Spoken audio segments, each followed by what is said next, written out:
आज विधायक के सेहरा हमारे सुरेंद्र भैया के माथा पर चमकता जी पद पर बैठावे के रवा सब काम करनी खातिर तहे दिल से बहुत बहुत आभार प्रकट करतानी ताकि ये उम्मीद रखतानी कि एजा से जे भी आई यहाँ के अब के विधायक के सीट से बनी नेक्स्ट इलेक्शन में यहाँ के सांसद के सीट से आई वो परवा सब विजय प्राप्त करावे के हाथ करे सब मनोकामना पूरा होत रहो। जय हो बना रही है चला दी विधायक जी हम लोग पे डाल दी है ले चला दी आंगनबाड़ी में चला दी तनी एगो लहदारी गाती का एगो विधायक जी कलम गीत गाए है कि हमने कहीं आरजेडी कॉलेज में एनडीए कॉलेज घास के उलट जे दे दी सबसे न दिए के बारे हम गाय करवा ना ही कुछ सिखाई हम चाहते न गावे के ही नूर नहीं दिखाता मैया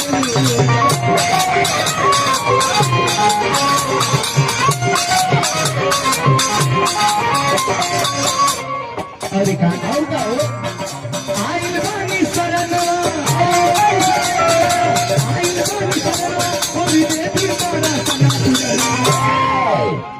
तानी ना भेनमा भारत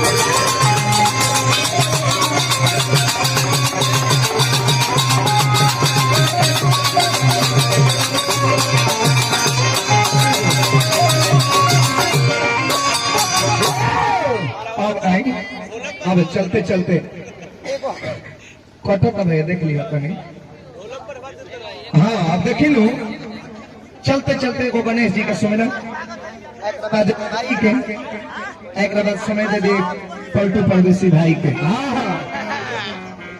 आज के जमाना कैसन हो गए कैसन खेत के हुआ के प्रदुमन भाई खेत के हुआ के बोता के गेहूं विकास विकास खेत के हुआ के बोता के गेहूं बोझा बीमारी के लेके ढोआ तक के गेहूं जाई ना रिंग टोन आ गइल बा मोबाइल में की बाजा तक के के तो ढोआ तक के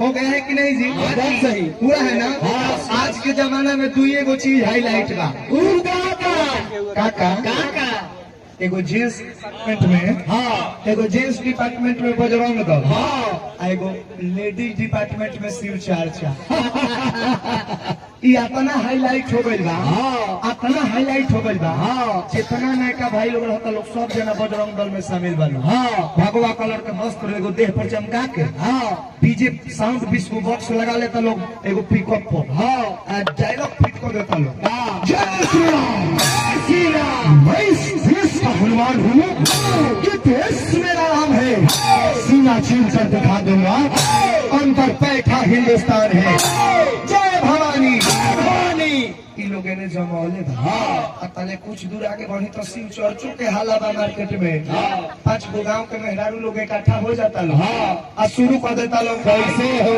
कि जाकी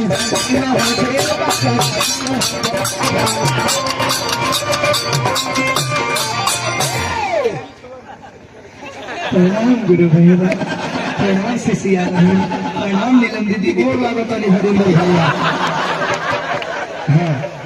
जागी जागी महादेव 2 किलो लड्डू 1 किलो सेव रोज भेज दिए महादेव हाँ मैंने शिव पूजा के साथ साथ पेट पूजा भी जरूरी बा यही से हम कह दी हनी ये लेके हम कह दी हनी कि शिव चर्चा नो खर्चा कैसे 2-4-5-10 हजार के लागत खर्च रही थे में इको जानी शिव जी के पजरा ना सटी इको जानी पजरा ना सटी बकर काहे सटल बन पैसा लगही के नहीं खे पैसा लगही के नहीं खे टेंट समियाना करही के नहीं खे कोनो पानी में भीज के गावे मंदिर के देवल में बैठ के गावे के बा ना जी साउंड करही के नहीं खे ऑलरेडी हर मंदिर पर दुगो घड़ी चोंगा बांधल रहता एगो माइक रहता जिन जानी हथिया तरी माइक जैसे कि पूरा लॉकडाउन के गर्दाव में कोई चल परदेसी को चलो शिव चर्चा स्टार्ट होके जाओ अभी परदेसी बसी को अंदर बकल ले रंजीत बकल ले गिर जाता है ना जी। हाँ जी। शुरू हो जाता शिव गुरु शिव गुरु शिव गुरु। यही से हम कहते हैं कि शिव चर्चा पर नो खर्चा। ओ कैसे कैसे कैसे मात्र 2 गो अगरबत्ती, हाँ। 1 गो सलाई सलाई। आ पुरान चप्पल पहन के जाई कौन से नया बदल के आए। सही बात हाँ, देखा खराब बात कैसे कहते हैं देखले हैं केकरा के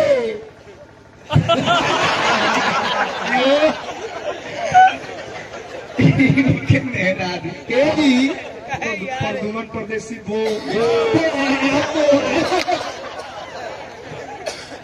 सही मैंने ई भोजपुरी के लगाव हो नाम ला के बोल लागल तो समझी कि टारगेट उनका मेहना रुके कोई। हाँ। इनके के देखा प्रदुमन परदेसी वो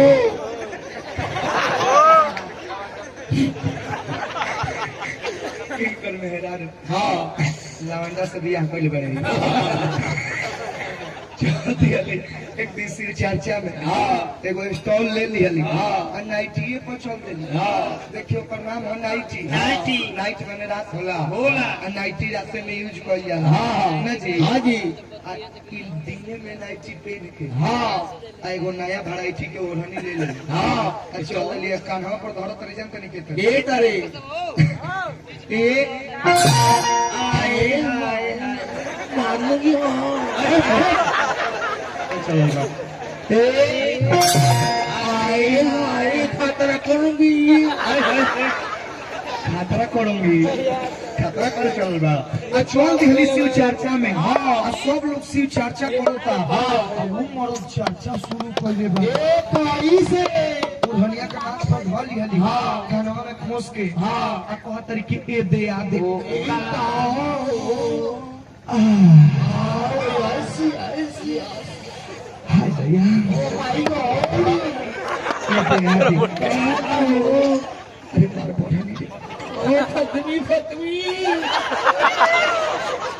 अरे हमार परदेसी ए दे आ दे ओ माय गॉड ऐसी ऐसी अरे हमार परदेसी अरे हमारे में परदेसी जब धोती के फूट धर के मेही मेही चार चोल देवे तो बुझाला जे कि बैंड में के लवंडो फेल हो गई।